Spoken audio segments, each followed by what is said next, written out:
क्या उत्तर प्रदेश की राजनीति में फिर से इतिहास दोहराने वाला है? क्या अखिलेश यादव और मायावती फिर से साथ आ सकते हैं? क्या 2019 वाला गठबंधन अब 2027 में नया खेल दिखाएगा? क्या बीजेपी के खिलाफ सबसे बड़ा महागठबंधन बनने की तैयारी शुरू हो चुकी है? क्या आरक्षण का मुद्दा चुनाव का सबसे बड़ा हथियार बनने वाला है? क्या दलित और ओबीसी समीकरण फिर से सत्ता का गणित बदल देगा? और सबसे बड़ा सवाल, क्या यह सब सिर्फ एक राजनीतिक रणनीति और वोट बैंक को साधने का खेल है? नमस्कार, मैं चंदन भारद्वाज और आपका एक बार फिर से बेहद स्वागत है हमारे चैनल आर्या न्यूज नेटवर्क पर। और आज की इस वीडियो में हम इन्हीं तमाम सवालों के जवाब तलाशने की कोशिश करेंगे, तो वीडियो को अंत तक जरूर देखें।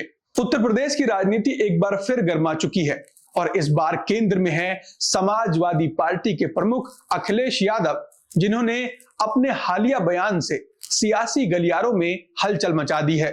उन्होंने बहुजन समाज पार्टी की सुप्रीमो मायावती के साथ अपने पुराने रिश्तों और 2019 के गठबंधन का जिक्र करते हुए ऐसा संकेत दिया जिससे यह सवाल खड़ा हो गया कि क्या आने वाले चुनाव में एक बार फिर से एसपी और बीएसपी साथ आ सकते हैं। 2019 का गठबंधन भले ही चुनावी नतीजों में उम्मीद के मुताबिक सफल नहीं रहा था, लेकिन उस समय दलित और ओबीसी वोट बैंक को एकजुट करने की कोशिश ने पूरे देश का ध्यान खींचा था।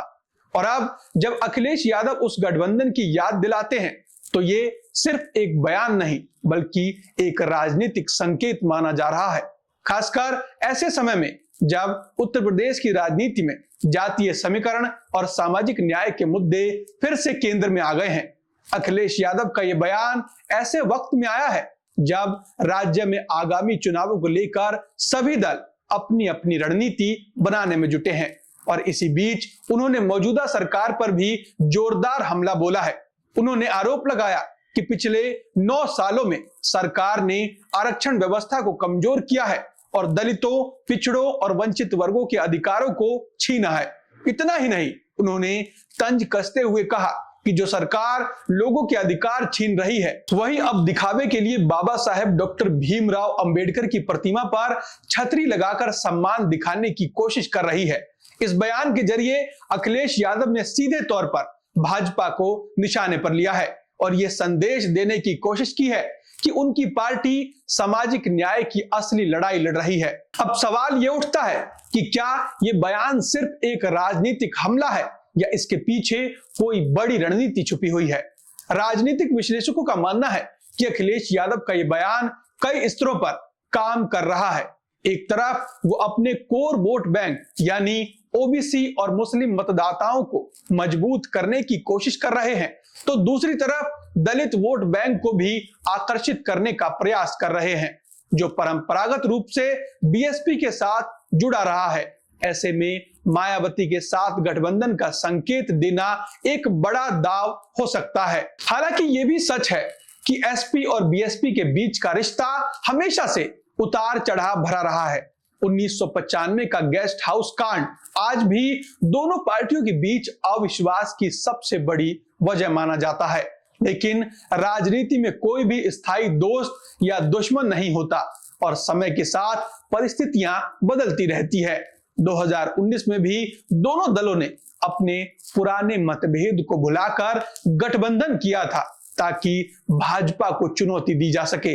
हालांकि उस चुनाव में उन्हें उम्मीद के मुताबिक सफलता नहीं मिली, लेकिन ये गठबंधन ये दिखाने में सफल रहा कि अगर दलित और ओबीसी वोट एकजुट हो जाएं, तो यूपी की राजनीति का गणित पूरी तरह से बदल सकता है। अब जब 2027 के चुनाव नजदीक आ रहे हैं तो एक बार फिर से वही समीकरण चर्चा में है। भाजपा की रणनीति हमेशा से सामाजिक समीकरणों को अपने पक्ष में करने की रही है और पिछले कुछ वर्षों में उसने ओबीसी और दलित वर्गों में अपनी पकड़ मजबूत करने की कोशिश की है। ऐसे में विपक्ष के लिए यह जरूरी हो जाता है कि वो एकजुट होकर चुनाव लड़े और यही वजह है कि अखिलेश यादव का यह बयान सिर्फ एक बयान नहीं बल्कि एक संभावित राजनीतिक गठबंधन का संकेत भी हो सकता है। हालांकि मायावती की ओर से अभी तक इस पर कोई स्पष्ट प्रतिक्रिया नहीं आई है, लेकिन उनके पिछले बयानों को देखें तो वो हमेशा अपनी पार्टी की स्वतंत्र पहचान बनाए रखने पर जोर देती रही है। फिर भी राजनीति में संभावनाओं से इनकार नहीं किया जा सकता। अगर चुनावी परिस्थितियां ऐसी बनती है जहां भाजपा को चुनौती देने के लिए एक मजबूत गठबंधन की जरूरत महसूस होती है, तो एसपी और बीएसपी एक बार फिर साथ आ सकते हैं। इसके अलावा कांग्रेस और अन्य छोटे दल भी इस गठबंधन का हिस्सा बन सकते हैं, जिससे एक बड़ा महागठबंधन तैयार हो सकता है। लेकिन इसके लिए सबसे बड़ी चुनौती सीट बंटवारे और नेतृत्व को लेकर होगी। 2019 में भी यही मुद्दे गठबंधन के कमजोर पड़ने की वजह बने थे। अब देखना यह होगा कि क्या इस बार नेता इन चुनौतियों से सीख लेकर आगे बढ़ते हैं या फिर इतिहास खुद को दोहराता है। वहीं आरक्षण का मुद्दा भी इस बार चुनाव में अहम भूमिका निभा सकता है। अखिलेश यादव ने जिस तरह से सरकार पर आरोप लगाए हैं, उससे यह साफ है कि वो इस मुद्दे को जोर शोर से उठाने वाले हैं। यूपी में बड़ी संख्या में ओबीसी और दलित मतदाता है, और अगर उन्हें यह महसूस होता है कि उनके अधिकारों पर खतरा है, तो इसका सीधा असर चुनावी नतीजों पर पड़ सकता है। भाजपा भी इस मुद्दे को नजरअंदाज नहीं कर सकती, और वो भी अपने स्तर पर इसका जवाब देने की कोशिश करेगी।